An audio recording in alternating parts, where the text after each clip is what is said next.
तुमचं खूप खूप स्वागत आहे. आशा करते की तुम्ही सर्वजण आनंदात आणि निरोगी असाल. आज मी माझ्या गुरुवारचा दिवस तुमच्यासोबत शेअर करणार आहे. गुरुवार म्हणजे माझ्यासाठी फक्त आठवड्यातला एक दिवस नाही, तर तो स्वामी सेवेला आणि श्रद्धेला, आपल्या मनाला समाधान देणारा हा दिवस आहे. आज सकाळची सुरुवात नेहमीप्रमाणे लवकर झाली. पहाटेचे वातावरण किती प्रसन्न असते. पक्ष्यांचा किलबिलाट, गारगार वारा, मनामध्ये स्वामींचे नाव, अशी सुरुवात सकारात्मक लहरीने झाली. सर्वप्रथम आपल्या घरातल्या कामाला सुरुवात झाली. आज सकाळची नेहमीप्रमाणे सुरुवात झाली आणि सर्वप्रथम घरातील देवघर स्वच्छ केले. प्रेमाने देवपूजा केली. स्वामींच्या चरणी नमस्कार करून संपूर्ण कुटुंबाच्या सुख समृद्धीसाठी गुरुवारी स्वामींची सेवा करताना स्वामींकडे प्रार्थना केली. गुरुवारी स्वामींची सेवा करताना मनाला आपल्या वेगळी शांती मिळते. आज अंगणात आणि कुंडीत लावलेल्या झाडांकडे लक्ष गेले. विशेष म्हणजे आपल्या कुंडीतले केळीचे झाड खूप सुंदर वाढले आहे. त्याची मोठी हिरवीगार पाने पाहून मनात आनंदाने भरून गेले. आपल्या परंपरेनुसार केळीचे झाड हे आपल्या घरात शुभ मानले जाते. लक्ष्मीचे आगमन, घरात सुख समृद्धी आणि सकारात्मक ऊर्जा आपल्या घरामध्ये लहरी नांदत असते.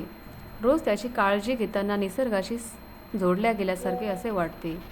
त्यानंतर घरातील नेहमी कामे सुरू झाली. झाडू, लादी, भांडी, स्वयंपाक, घरातील स्वच्छता आणि घर नीटनेटके ठेवणे.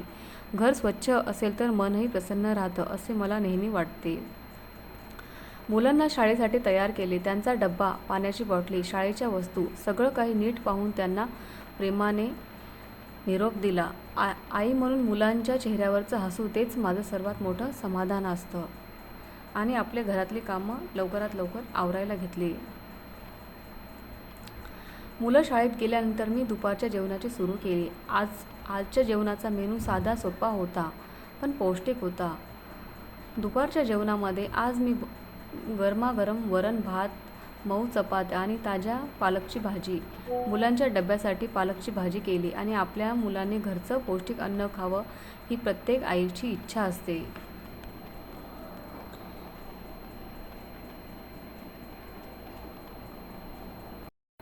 आता पावसाळा चालू आहे, त्यामुळे सगळ्यांनी शक्यतो घरचं जेवण करावं. शक्यतो बाहेरचं काही खाऊ नये. त्यामुळे आज मी जेवणामध्ये वरण भात, पालकची भाजी माझा असा आजचा मेनू होता. ते कामं करताना खूप असं वेळ निघून जातो, कधी आपल्याला ते कळतच नाही आहे.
सुरुवात झाली. आज मला ब्लाऊज द्यायचे होते. वटपौर्णिमेचे ब्लाऊज माझ्याकडे होते, त्यामुळे मला 4 ते 5 ब्लाऊजची कटिंग करायची बाकी होती. 4-5 ब्लाऊजची कटिंग करायला घेतले. प्रत्येक ब्लाऊज योग्य मापाने आणि काळजीपूर्वक कापला. या कामासाठी जवळजवळ 2 तास लागले. शिवणकाम हे माझ्यासाठी फक्त काम नाही, तर एक कला आहे. प्रत्येक कपड्यामागे एखाद्याचा आनंद दडलेला असतो. ही भावना आपल्या मनात ठेवून आपण काम करत असतो. कटोरी ब्लाऊज आणि 4 Tux blouse, princess cut blouse, या सगळ्या ब्लाऊजची मी कटिंग केली.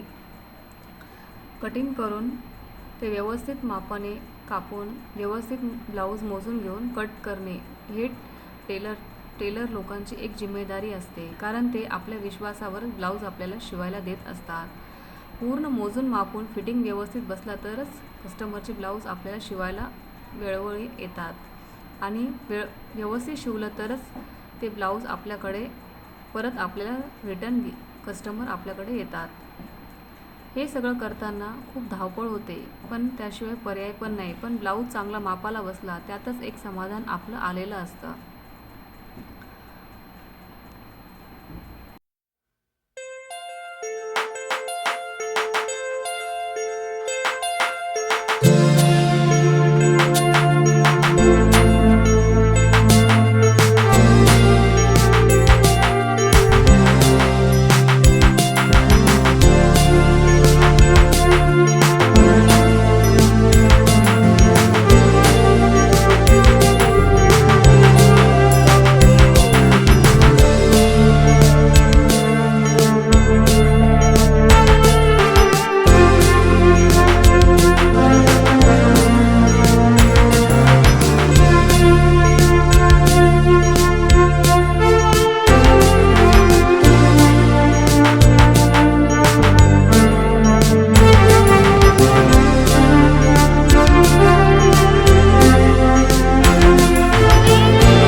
ब्लाऊजची कटिंग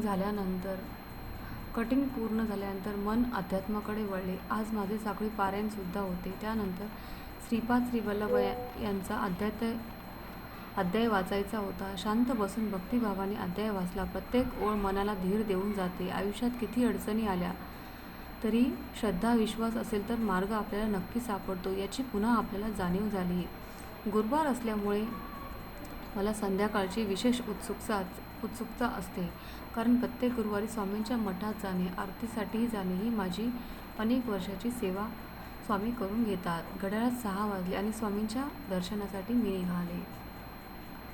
मठात पोहोचल्यानंतर मठामध्ये महाराजांचं मंदिरांचं स्वामींच्या मठामध्ये एक सकारात्मक एनर्जी असते.